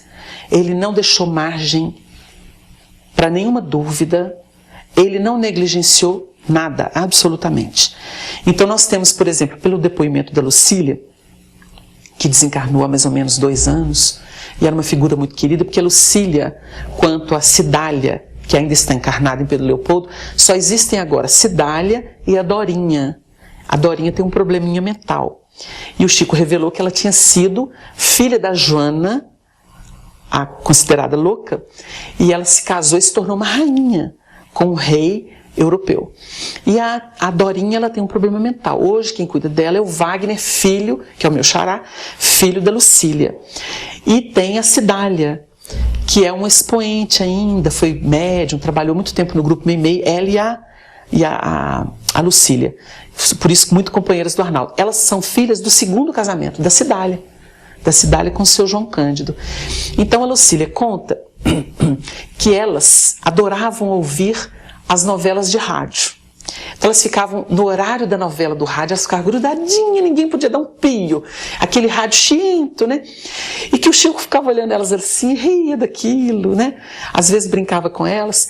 E um dia, que o Chico fazia muitas profecias, o Chico virou para elas, e ela nos contando nesse dia da presença do Arnaldo junto a nós, do Marcel Souto Maior, do Haroldo Dutra Dias, do Carlos Alberto Braga Costa. A gente foi em equipe nesse dia, visitando, e a Lucília contou pra gente que ele virou para elas e falou assim, olha, vocês estão aí presas nessa caixinha chienta, vocês mal ouvem o que as pessoas falam, a novela do rádio, vai chegar um dia, não vai demorar muito tempo, que vocês vão ver uma caixinha maior. E essa caixinha maior, vocês vão poder não somente ouvir as pessoas, mas vê-las representando. Aí a Lucília disse que todas olharam para ele assustadas e procuraram o pai. Procuraram o seu João Cândido e falaram assim, pai, o Chico está doido. O senhor precisa levar ele lá para o Raul Soares, porque elas achavam que ele era perturbado. Passou o tempo, a família nunca conseguiu compreender aqueles fenômenos todos. Chegou a televisão e elas então começaram a perceber que o Chico não era tão louco quanto elas imaginavam. E diz a Lucília, aí já de uma forma muito triste, que o Chico virou para elas um dia e falou assim, dentro das profecias que ele fez, né? Olha, vai chegar um dia, eu já não vou estar aqui, mas vocês vão estar. Olha como ele sabia das coisas, né? Tinha projeção espiritual. Vocês vão estar, vai chegar um dia em que Pedro Leopoldo vai ver filho assassinar pai e mãe.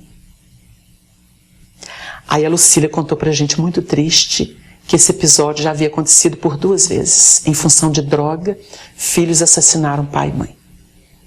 Então ela falou, olha meu filho, a gente achava que Chico era louco, mas tudo que o Chico avisou para nós aconteceu. E nós estamos assistindo isso no tempo. Algumas coisas com muita tristeza. Porque ele falou que não estaria e realmente aconteceu que ele não estava entre nós. Então são episódios lindos. Agora na família do Chico muitos problemas aconteceram. Nós temos inclusive o episódio de que a cunhada do Chico teve um filho, que foi o Emanuel Luiz, que era um menino que nasceu deformado, que tinha a ver com a Revolução Francesa, e ele veio muito deformado, um menino muito problemático. Ele viveu alguns anos, quem cuidou dele como mãe foi o Chico. Ninguém tinha acesso. O Chico preservou esse menino, tanto que a comunidade espírita mal sabe da história dele. Só rumores. O Chico não permitia acesso, a não ser de gente muito íntima em quem ele confiava. Então, esse menino Emanuel Luiz, ele conseguiu resgatar-se, conseguiu desencarnar e ficar bem no mundo espiritual para encaminhar-se com equilíbrio. E foi o Chico, a mãe desvelada desse menino. A gente diz mãe porque o Chico cuidou dele como mãe mesmo. Wagner, como foi a atuação do Chico Xavier no movimento espírita brasileiro? Nós podemos dizer que depois de Bezerra de Menezes, que é o patrono da unificação, Chico foi quem mais congregou os espíritas dentro dessa unidade, tendo a obra de Allan Kardec, que ele sempre respeitou. Aliás, temos que salientar aqui que foi uma orientação de Emmanuel. Se algum dia eu ensinar alguma coisa que esteja contra as lições de Allan Kardec e o Evangelho de Jesus, você me esqueça e fique com eles. Então você veja bem o zelo de Chico pelo patrimônio que nos foi legado pelo codificador. E a obra de Chico é impecável nesse sentido, porque ela complementa a codificação. O nosso querido Nestor Mazotti, que deu entrevista aqui, para esse site, uma entrevista muito rica, por sinal, ele definiu uma vez, nós estávamos juntos, eu, ele, Sr. Honório Abreu, ele disse assim, Honório, Wagner, a obra de Chico está sendo vertida para o mundo todo porque ela dá a dimensão do que é a caridade aplicada.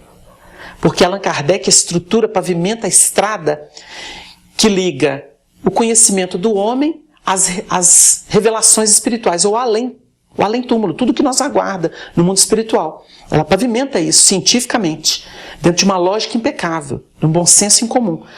Mas a obra do Chico dá a dimensão do que é a aplicação dessa caridade. Então nós precisamos da obra do Chico para complementar a obra kardeciana. Então nós temos o Chico empenhado nesse trabalho com Emmanuel. E nós vamos perceber que ele trabalha para o movimento espírita de uma forma extraordinária. Ele prestigia as instituições sérias a partir dos centros espíritas. Ele ficou ligado à federação, tanto é que a Federação Espírita Brasileira, isso era um planejamento espiritual, ela receberia aquelas obras que são monumentais. Nós temos lá as obras principais de Emmanuel, as obras de André Luiz, as de Irmão X. Nós temos ali a estrutura do desdobramento da revelação. Estão sob a custódia. E o Chico não se deteve na psicografia e doação dos direitos autorais. O Chico ajudou, em função das doações que recebeu, ao nosso valoroso Vantuil de Freitas, a formar o parque gráfico da Federação Espírita Brasileira. Ele doou dinheiro para que o livro pudesse ser produzido em abundância e chegar com preço bom para a população, favorecendo a divulgação do Espiritismo. Ele teve uma relação de muito amor com a União Espírita Mineira, de muito respeito. Durante muitos anos, nós temos desde o professor o nosso prezado fundador da União Espírita Mineira, que recorreu ao Chico, inclusive, para buscar orientações, psicografias, foi Antônio Lima. E nós temos de todos os presidentes, por exemplo, Camilo Chaves, uma relação de muito carinho, de muito respeito com o Chico, trazendo o Chico à União Espírita Mineira. Tivemos o professor Cícero Pereira e vários presidentes, até a dona Neném, que durante 33 anos governou ou dirigiu a União Espírita Mineira com muita dignidade, e quem orientava os passos da União era Chico Xavier. Tivemos o desdobramento, né, passando por Pedro Valente, chegando no Honório Abreu, o seu Honório, por exemplo, para publicar o livro que nós psicografamos de Emmanuel. A União foi até o Chico, com a chancela dele. Não se desrespeitava o Chico em nenhum aspecto. E sempre o Chico, o coração da União Espírita Mineira. Porque muita gente não compreende o que foi essa relação, mas o Chico orientava a unificação, dentro dessas bases da União. Tem muita gente que não sabe, inclusive, que o nome União Espírita Mineira permaneceu e não se tornou Federação Espírita Mineira a pedido do Chico, que ele gostava demais do nome União. E sugeriu, não tira esse nome não. Então permaneceu a União Espírita Mineira com esse aval do Chico. E nós sabemos que o Chico tinha uma relação muito carinhosa com a FEB nos períodos áureos de produção, porque ele sabia da missão da FEB para resguardar o livro. E hoje nós estamos vendo os livros de Chico Xavier indo para o mundo inteiro, vertidos para todos os idiomas possíveis, que é um projeto que a atual presidência leva a efeito com muito carinho, com muita consciência. A gente fica muito satisfeito de ver isso. Então o Chico passa a ser conhecido. E agora, então, com esse boom que vai ter com o filme do Chico, né, que é um projeto do Daniel Filho de levar o Chico para o mundo, esse centenário que promete. Então são muitas providências. Aliás, o Chico respeitava muito. Haja vista que a mensagem de Dr. Bezerra mais famosa sobre a unificação, a mensagem titulada Unificação, que é um roteiro para aquele tempo, para o tempo que passou e para o futuro, ela é valorizada e ela é baliza para o movimento de unificação. Bezerra utilizou Chico Xavier para trazer essas balizas de unificação para o nosso movimento. E ele sempre respeitou as instituições, porque ele sabia que era através delas que o trabalho sério seria feito. Porque quando uma instituição é pequena, por exemplo, existem obras do Chico que hoje estão aí, direitos autorais de algumas instituições, fundações que fecharam as portas. As pessoas desencarnaram, não teve continuidade, então você não tem acesso. É diferente, por exemplo, de uma instituição como estas, que elas não têm um dono. As pessoas passam, outras chegam e a obra está ali. E elas têm um estatuto, elas têm uma defesa, porque ela é um patrimônio público dos espíritas. Embora até as alegações de muitas pessoas, que são transitórias. Isso é uma bobagem. Bezerra, na mensagem de unificação, vai explicar isso. E vai propor, inclusive, depois, a questão do fecho de varas, né? Nós vamos nos unir no que é melhor, que é a proposta espírita verdadeira, e fazer o melhor. A luz é que tem que brilhar. A treva passa, a sombra passa. Por que o Chico mudou-se para Uberaba? E o que aconteceu na vida dele logo depois dessa mudança? Nós temos na mudança do Chico para Uberaba alguns aspectos. Ele publicamente vai alegar a questão da saúde. Pedro Leopoldo era uma cidade muito fria, né? E ele noticiaria em vários momentos que a doutrina estava se expandindo, Emmanuel estava ampliando o seu trabalho. E, segundo ele, para os amigos mais íntimos, existiam 3 cidades em pauta. E o Emmanuel falou assim: qualquer das 3 que você escolher, está bem. Nós estamos de acordo. Então ele escolheu Uberaba porque ele já tinha, desde 1955, ele conheceu Valdo Vieira. E fez uma amizade, começaram uma parceria, porque ele gostou da psicografia do Valdo, ele viu o potencial no médium, e viu que a espiritualidade passou a investir. Ele ajudou muito a promover o Valdo, ele colocou o Valdo dentro da Federação Espírita Brasileira, e ele começou a fazer parceria em livros, como os de André Luiz, e isso foi um momento muito importante, porque é um fenômeno. Então eles recebiam capítulos intercalados, né? E os capítulos eram perfeitamente ajustáveis. Isso foi muito importante para dar um respaldo para o fenômeno da mediunidade dentro do espiritismo. A universalidade dos ensinos, a maleabilidade dos médiuns.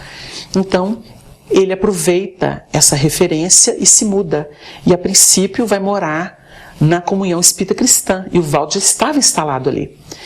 E, em 1959, aí nós temos um registro que é muito íntimo, mas que a gente vai dividir em função do tempo que passou, das pessoas envolvidas que já foram para o mundo espiritual. A Lucília nos contou, na casa dela, em Pedro Leopoldo, numa dessas visitas que a gente fez, inclusive com o Arnaldo, que o Chico, naquele dia da mudança, ele reuniu a família toda e com a roupa do corpo, ele deu a seguinte notícia para a família. Somente isso ele falou, segundo ela. Estou indo embora para que vocês possam viver em paz. E por que a gente vai entender que o Chico fez isso? Preservando a família em janeiro de 1959. Eles eram muito agredidos pelos católicos, pelo padre da cidade. Eles moravam numa rua, e o centro Luiz Gonzaga está nessa mesma rua, que fica de frente para a igreja católica.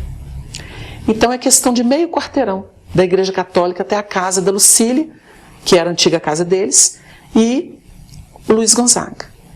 E os alto-falantes da igreja falavam horrores da família, que eles eram do demônio, que eles estavam ao serviço do demônio. E aquilo para eles era um vexame, a família começou a se ressentir, a família era muito perseguida. Claro que batendo no Chico respingava na família. Nós tivemos episódios muito dolorosos na família do Chico, muito assédio, muita pressão, que trouxe muita infelicidade. Então, a partir de alguns acontecimentos drásticos dentro da família do Chico, ele tomou essa decisão e foi embora, com muita tristeza no coração. Oportunamente, ele falaria o seguinte, com muito carinho por Uberaba, que o acolheu com aquele povo maravilhoso que existe lá. E ele reconheceria isso, ele falou, Pedro Leopoldo é minha mãe, mas Uberaba é minha tia. Então ele reconheceria isso. E nesta carta que nós citamos anteriormente, que é um desabafo dele com Joaquim Alves, ele falaria dessa mudança. E quem lê vai entender o coração do Chico. O que ele sentiu. Quanto que aquilo foi doloroso, embora a necessidade de divulgação, do tanto que Uberaba se tornou uma cidade querida, que o acolheu, que ofereceu condições de desenvolvimento, de divulgação do espiritismo, muito próximo a São Paulo, que realmente faz acontecer muita coisa no Brasil, e os amigos que ele reencontraria. Então a gente tem esse registro. Wagner, e o período de maior exposição pública, quando o Chico foi para a televisão? Isso se deu em 1971 com o Pinga Fogo, na TV Tupi. Programa de TV, né? Exatamente, TV Tupi, Canal 4, de São Paulo. Ele foi convidado por Saulo Gomes, que já tinha feito amizade com ele em função de uma outra abordagem anterior, já publicada. E nós tivemos ali o Almir Guimarães com outros jornalistas, convidaram o professor Herculano Pires, um católico. E neste primeiro programa, que durou 2 horas e 45 minutos, uma audiência estupenda, São Paulo parou para assistir o médium mineiro falar sobre espiritismo, sobre Jesus na visão espírita. E Chico deu um show. Ele se confiou a Emmanuel e diria o seguinte, que, na verdade, ele tomava o microfone, mas ele era instrumento de Emmanuel, porque todo o trabalho foi realizado pelo grande benfeitor. Então, aquilo foi o início da sua aparição pública para que o espiritismo ganhasse as massas brasileiras, os lares brasileiros. A partir dali, o espiritismo brasileiro ganharia notoriedade. Então, Chico, que era avesso a se expor, que adorava ficar no seu cantinho, fazendo as coisinhas habituais das pessoas comuns, ele teve que aceitar, renunciou mais uma vez e se expôs. Se expôs para que a opinião das pessoas fosse veiculada nos mais diversos sentidos, né? E aceitou sempre, compreendendo que esse era o caminho, porque ele havia renunciado à sua existência em prol da doutrina espírita cristã. Então, esse Pinga-Fogo de 1971 foi um marco. Foi nesse período também que ele encontra Banerjee, né? E que ele vai sugerir, inclusive, a esse professor que estude a reencarnação, mostrando o aspecto da lei de causa e efeito, porque senão não teria um aspecto moralizante, de alteração, de mudança das pessoas. E é quando então Banerjee fala, na saída da casa em que ele se hospedava, né, da dona Nena Galves, ele fala para o professor Hernani Guimarães Andrade que o Chico era um homem santo. He is a holy man. porque ele era um baba, né, na opinião do grande Banerjee. Então ele reconheceu as credenciais espirituais de Chico. Embora o Chico se dissesse um pé de laranja da pior espécie, o Clóvis vai citar isso na obra dele, Clóvis Tavares. Ele se considerava um pé de laranja da pior espécie e houve uma enxertia de uma laranjeira muito boa nele. Então ele falava que a excelência do fruto da produção não era dele, era do alto, que ele hospedava isso. E ele tinha consciência da mediunidade dele, e ele não mentia. Tem muita gente que acha que o Chico era uma potência. O Chico se construiu. O Marcel Souto-Maior, na obra dele, As Vidas de Chico Xavier, ele foi muito feliz, embora tenha uns aspectos de citação que ele faz que nós não achamos tão oportuno, porque são teses não comprovadas, né? E que ficou meio assim estranho. Mas ele acompanhou os fatos da vida do Chico e foi muito rico o trabalho dele.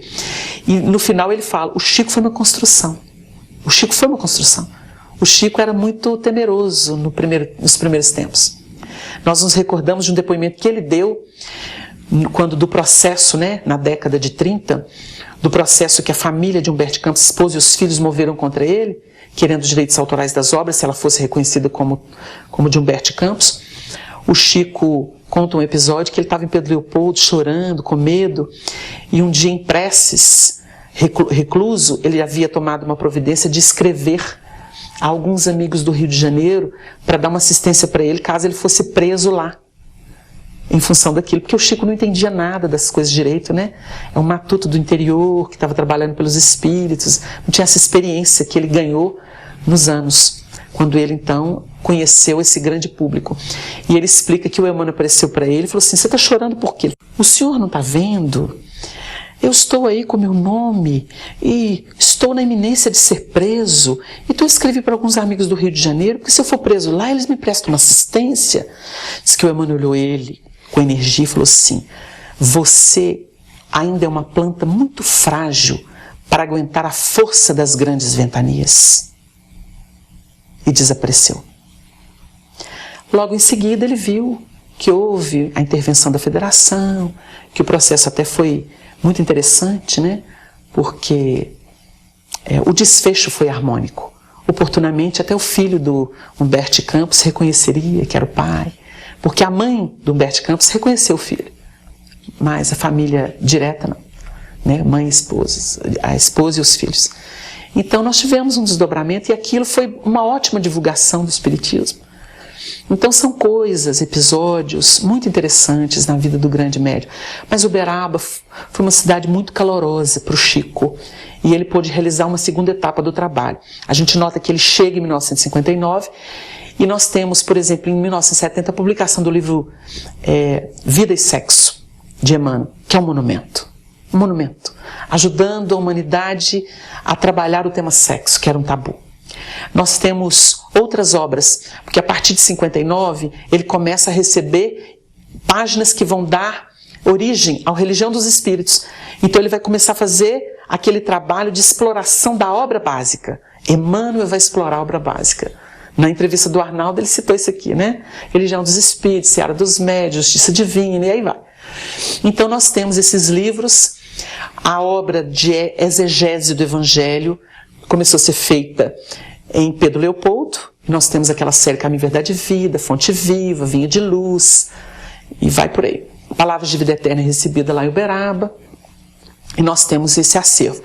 E ele vai se dedicar depois ao que muitos denominam de epistolografia, que são as cartas consoladoras, né?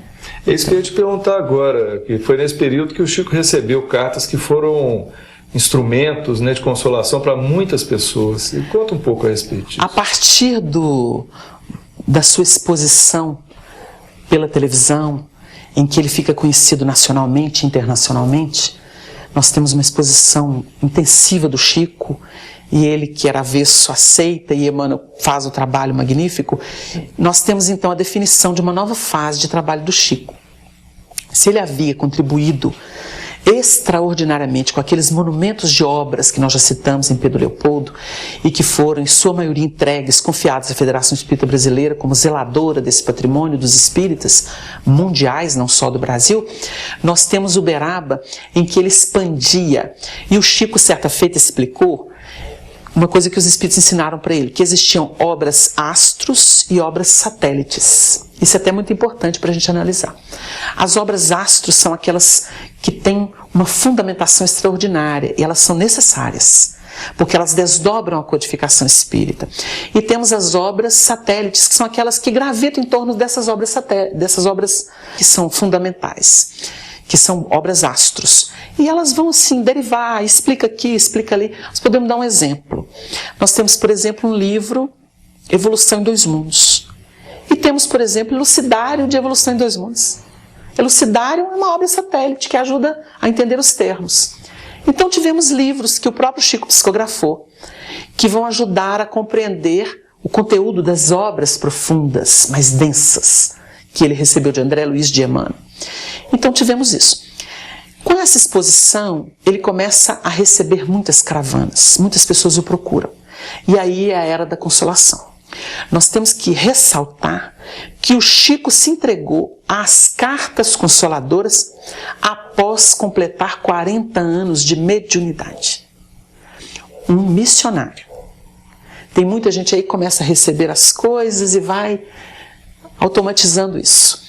O Chico teve cuidado de se entregar ao trabalho, que era um projeto da espiritualidade, obviamente, porque essas cartas mexeram com a sociedade, despertaram as famílias. Elas fizeram um trabalho de despertamento. É um missionário em trabalho. Mas o Chico só fez isso depois de 40 anos de estrada mediúnica. Então muita gente se lança ao terreno achando que basta psicografar qualquer coisa. Mas o psiquismo é alguma coisa que precisa ser trabalhado no tempo. E a gente precisa registrar isso, né?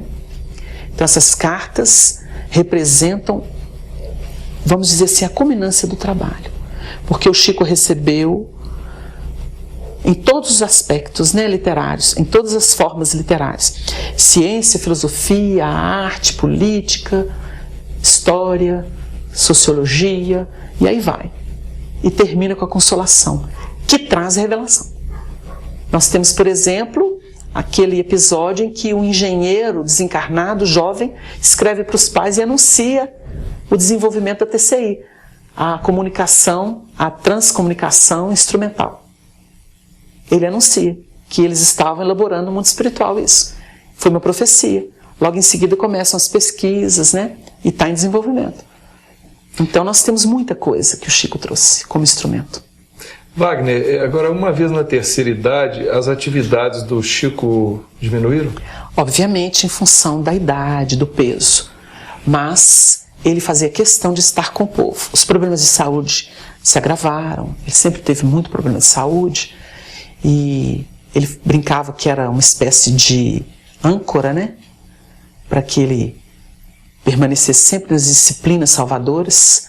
O Chico é um exemplo em todos os sentidos para nós. E nós percebemos que ele declina e ele vai ser preservado de muitas das atividades que fazia.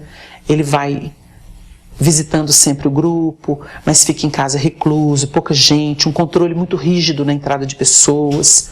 Muita gente não conseguiu compreender isso. Houve episódio em que ele estava saindo de casa, isso foi registrado, um senhor subiu no muro, gritava que queria ser atendido, e ele estava doente, e nesse dia ele sai de casa, acompanhado por uma pequena comitiva, de dentro da sua casa, e esse senhor então vem: Chico, eu preciso falar com você, eu estou desesperado. Ele ajoelha no pé deste homem e fala com ele assim: ô meu irmão, eu estou doente, por caridade, por amor a Deus, a Jesus, entenda isso, eu estou doente, eu estou saindo para o médico, eu não tenho condição de receber ninguém. Isso foi um episódio muito doloroso, isso ganhou a mídia. E então o Chico passava por esses constrangimentos. Mas ver o Chico era uma alegria para todas as pessoas. E mesmo velhinho, né? Às vezes com a boca sangrando, porque velhinho ele beijava a mão de todo mundo. E às vezes ele ficava com o cantinho da boca sangrando, porque ele fazia questão de beijar a mão de cada um. Um respeito profundo, um amor, uma entrega impressionante. e exigir do Chico, na sua senectude, aquilo que era próprio do médium, no seu apogeu, é um absurdo. E muita gente não entendeu isso. Por isso o Chico falava, né, dos amigos cutelanos já naquela data, em 1958, antes de mudar para Uberaba. E a gente via muitos absurdos, né? A ponto de uma amiga que acompanhou ele muitos anos falar assim: em torno do Chico existe muita treva. Ele é luz, e em função dele ser luz existe muita treva. Então nem sempre estar do lado do Chico é uma garantia, porque nós somos muito egoístas, muito oportunistas, e a gente fica tão fascinado. É aquela história da mariposa que vê a luz e que fica fascinada e que até bate contra ela, né? Então cria uma situação muito delicada. O Chico sofreu muito. No livro do Marcel ele traz um registro do Chico. Será que realmente era necessário tudo isso? Foi necessário tudo isso? Porque ele abriu mão completamente. É uma alma cristã que se entregou. E a história do reencontro do Arnaldo Rocha com o Chico lá em Uberaba? Essa história ele teve poucas vezes. O Arnaldo tinha limitações por causa do trabalho, mas ele chegou a visitar. E a gente até contou aquele episódio, né? O Arnaldo é muito positivo nas afirmações dele, então ele tinha um problema assim de rejeição com algumas coisas que aconteciam com o Chico, né? Ele não concordava com algumas coisas, então ele evitava, sabe? Mas sempre que ele visitava, o Chico confidenciava. Ele conta, inclusive, que nessas visitas, o Chico geralmente ficava separando cartas. E ele notava que o fenômeno da psicometria continuava, né? O Chico pegava as cartas, punha a mãozinha e separava por tipo de assunto. Ele fazia isso. E iam conversando. E o Chico geralmente se isolava com o Arnaldo. Mas o Arnaldo não tinha mais aquela liberdade de ficar, de dormir, em função das mudanças, alterações que ele particularmente não via com bons olhos, né? E que tudo acontece tem as suas razões, né? Mas o Chico inclusive explicou para ele que a coisa que ele guarda no coração, né, que a gente guarda, o Chico explicou por quê e quem são, né, as pessoas novas e tudo que começaram a fazer parte da vida dele. O Arnaldo sabe de tudo. Ele só não fala em respeito ao amigo que sempre confidenciava ao coração dele as coisas que iam no íntimo da sua alma. Vamos recuar ainda um pouquinho no tempo. Quais foram as principais enfermidades pelas quais o Chico passou? Você já citou a tuberculose, né? Lá na fábrica de... ele ficou adoecido dos pulmões. O Chico teve muito problema. Um dos problemas sérios que o Chico teve foi com os olhos. Ele tinha catarata, ele tinha uma vista quase cega, e ele teve, aqui em Pedro Leopoldo, o Arnaldo conta um episódio muito interessante, porque ele teve labirintite e ele teve um agravamento, dores horrorosas nos olhos, dores terríveis, um deles principalmente, o mais afetado. Então diz ele que o Chico conseguiu uma consulta e ele foi com o Chico para essa consulta. E era um médico oftalmologista de confiança, o Dr. Hilton Rocha, que chegou a tratá-lo. Então o Chico foi nesse médico com uma receita que ele havia recebido do Dr. Bezerra na véspera, uma receita homeopática para dor nos olhos. E ele guardou no bolso da camisa, não comentou nada. E ele foi nesse médico, o médico analisou os olhos dele, e o Chico contou para o Arnaldo que na hora do médico dar receita, o médico foi alterado. Tipo um fenômeno mediúnico aconteceu com o médico. Um transe lá. Um transe lá. E ele disse que viu que o médico ficou meio diferente, assim, que tinha presença dos espíritos, e o médico começou a ficar alterado e escreveu lá. E o médico escreveu uma receita e falou para ele assim: não sei porque que eu estou te dando esse remédio, não, que eu nem uso homeopatia, mas toma isso aqui. E ele pegou a receita, agradeceu o médico e foi embora. Aí ele mostrou para o Arnaldo, contou o caso. O Arnaldo falou assim: uai, gostosura, mas por que se ele não é homeopata, ele te deu? Meu filho, foram os espíritos. Agora, deixa eu te mostrar uma coisa. Pegou a receita do Dr. Bezerra, era o mesmo remédio. Aí o Chico falou assim: mas Chico, se você recebeu a receita do Dr. Bezerra, por que você não usou a receita, aviou a receita, precisou vir no médico para receber a mesma receita? Ele falou assim: ô meu filho, embora eu seja médium, faça muita coisa, eu também tenho hora que eu tenho dúvida. Eu achei bonitinho ele contar esse caso, né?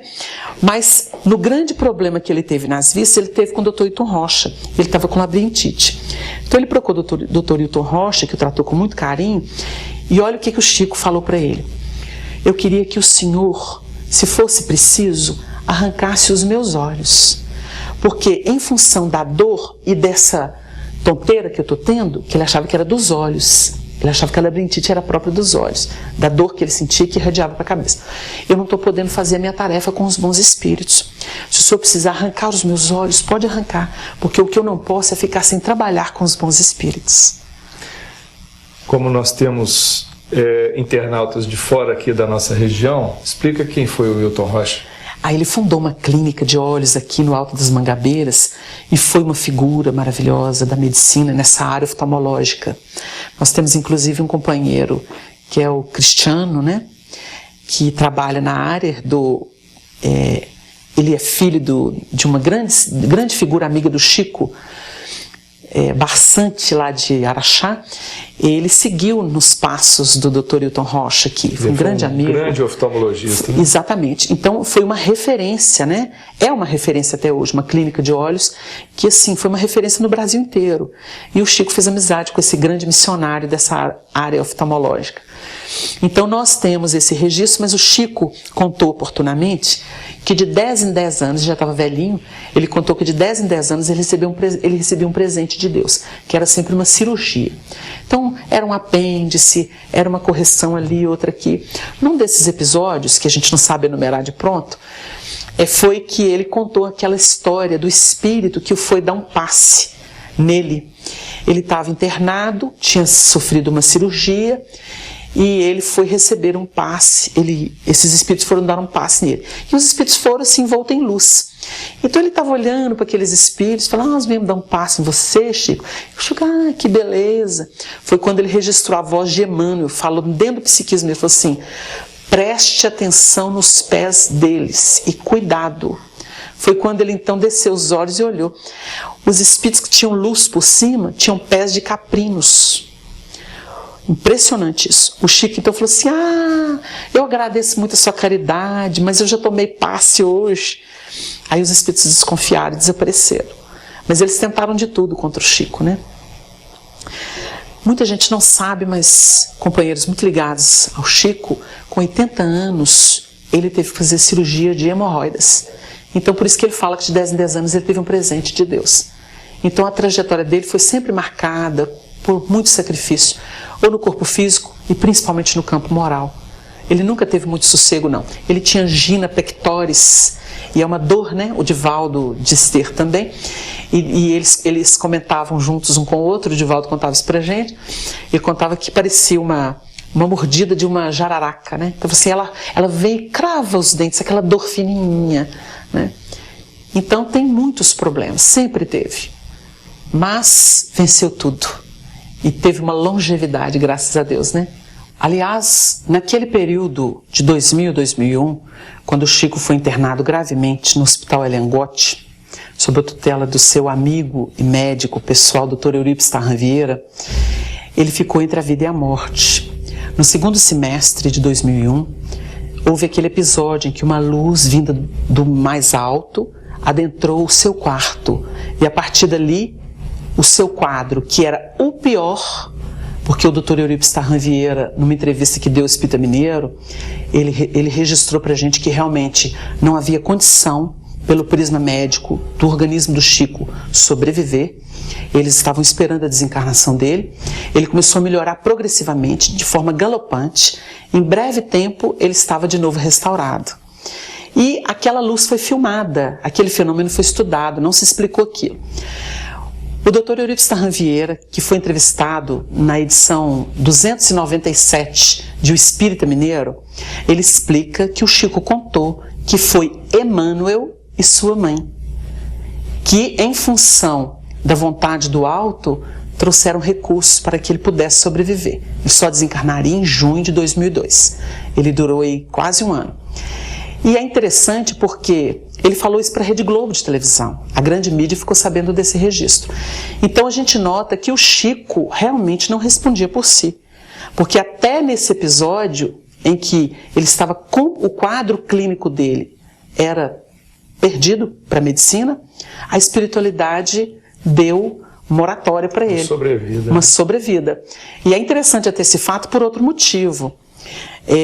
O próprio Divaldo, a gente conversou numa viagem que a gente teve de Luxemburgo para a Bélgica, porque ele divulgou lá fora uma notícia que chegou, que correu para ele, que o Chico teria dito que o Emmanuel reencarnou em 2000.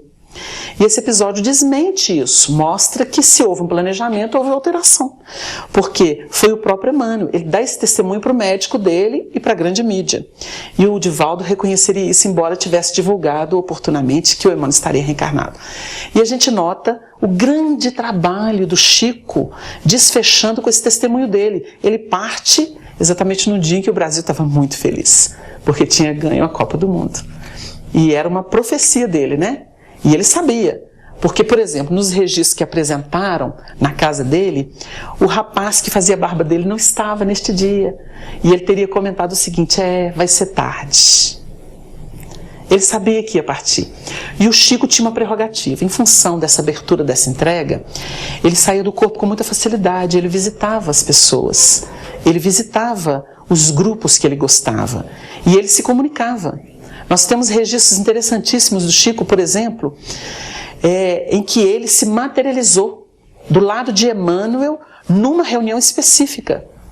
Então são registros que, se a gente fosse contar, ficaríamos aqui uma noite inteira, ainda seria pouco. O Chico é o universo porque ele se entregou à vontade do Cristo. E ele foi muito obediente ao seu mentor Emmanuel, esse grande espírito que tem uma tarefa maior do que a dirigir o Chico, pelo qual ele trouxe grandes contribuições para o desenvolvimento da doutrina. Porque ele é um dos coordenadores do Espiritismo, na sua feição de Evangelho redivivo, de Consolador prometido, não somente no Brasil. Então nós precisamos ter essa perspectiva, porque o trabalho prossegue. A luz é uma necessidade do mundo. Wagner, então vamos falar agora do desencarne do Chico, né? Realmente é uma saída modesta, humilde do planeta, né? Dos palcos do planeta, num momento de grande festividade, né? O brasileiro, todos os brasileiros lá comemorando a Copa do Mundo de 2002, e vem a notícia da saída do Chico, né? Que pegou todo mundo de surpresa, né? Conta aí para nós. Nós temos vários registros de pessoas idôneas. O Divaldo tem os seus registros da pleiade de espíritos, né, que deram suporte, porque o Chico, que foi inclusive intérprete de um livro de André Luiz, em que conta que Adelaide Câmara, que é a obreira da vida eterna, Adelaide Câmara, que era uma grande espírita, médium, ela não precisou da assistência de Bezerra para desligar os laços com o corpo. Ela saiu sozinha e se apresentou a eles, que estavam em outro cômodo aguardando a desencarnação dela. Ela não precisou de nenhum espírito especializado para cortar os laços ou desligar, desfazer esses laços com o corpo. Ela própria deu conta. Se uma Adelaide Câmara fez isso, vocês imaginem Chico Xavier. Então isso é estudo científico até da doutrina. Você vai, através dessa linha filosófica de abordagem, entendendo aquilo que os espíritos trouxeram, que é uma proposição até científica, a gente vai entendendo. Um gabarito moral daquilo, uma entrega daquela. Um espírito que saía do corpo e realizava obras por todo lado e voltava para o corpo. Assumia o corpo, embora a debilidade desse corpo. Que tocou o movimento espírita, que engrandeceu a obra espírita. Ele sai do corpo com tranquilidade. Ninguém entendeu direito por que ele pediu 3 dias, de domingo até quarta, quando ele foi, então, sepultado. Mas o Chico, segundo registros espirituais, não só da nossa parte, de outros médiuns também idôneos, o próprio Divaldo nós já citamos aqui, existem outros que a gente poderia citar se fosse necessário, mas declinamos o nome, porque eles existem por aí, são muito sérios. O Chico esteve acompanhando todo o movimento do país em torno da sua desencarnação, ao lado dos grandes benfeitores que o sustentaram a vida inteira. Porque o Emmanuel não abandonou. Emmanuel esteve do seu lado. Bezerra e aquela pleiade do mais alto, naquela escalada. Maria foi o primeiro espírito a abraçar Chico no além, segundo a espiritualidade. E, obviamente, a gente não duvida do contato dele com Jesus, como foi narrado até por Joana de Ângeles. Nós sabemos que o Chico, em função dos seus méritos, se projetou fora de tempo e espaço. O Chico não tinha mais necessidade do planeta Terra. E a gente vai trazer um registro assim, com muito carinho, com muito respeito a todo mundo. Mas nós tivemos uma oportunidade, na quarta-feira em que Chico foi sepultado, de sair de corpo mental e o Chico sob a tutela de outros benfeitores como Emmanuel, ele nos fez projetar mentalmente e mostrou que ele alcançou Sírios, onde estão Lívia, Alcione, onde Maria Santíssima é um ser divino, maravilhoso, celestial. Muitas criaturas estão trabalhando em favor da Terra naquele ambiente. O Chico transcendeu a condição terrestre, mas está, por vontade própria, por gratidão, a serviço do Evangelho no nosso orbe. Mas ele tem ampla liberdade. Então, um espírito glorioso, que fez nesta encarnação a sua plena redenção, e está colaborando com muito respeito à obra. Nós, inclusive, temos aqui que fazer uma colocação muito importante. O Chico sempre reverenciou a obra espírita, sempre reverenciou os grandes nomes do espiritismo, os grandes médiuns. E existe uma onda que diz o seguinte, que com Chico Xavier nós temos tudo e não precisaríamos nem de Kardec. Mas isso não é uma estratégia da luz. Isso é uma informação meio duvidosa. Porque o Chico, como médium, trouxe o coroamento da obra, que seria a aplicação dela. Ele como instrumento e a obra revelando a aplicação da caridade.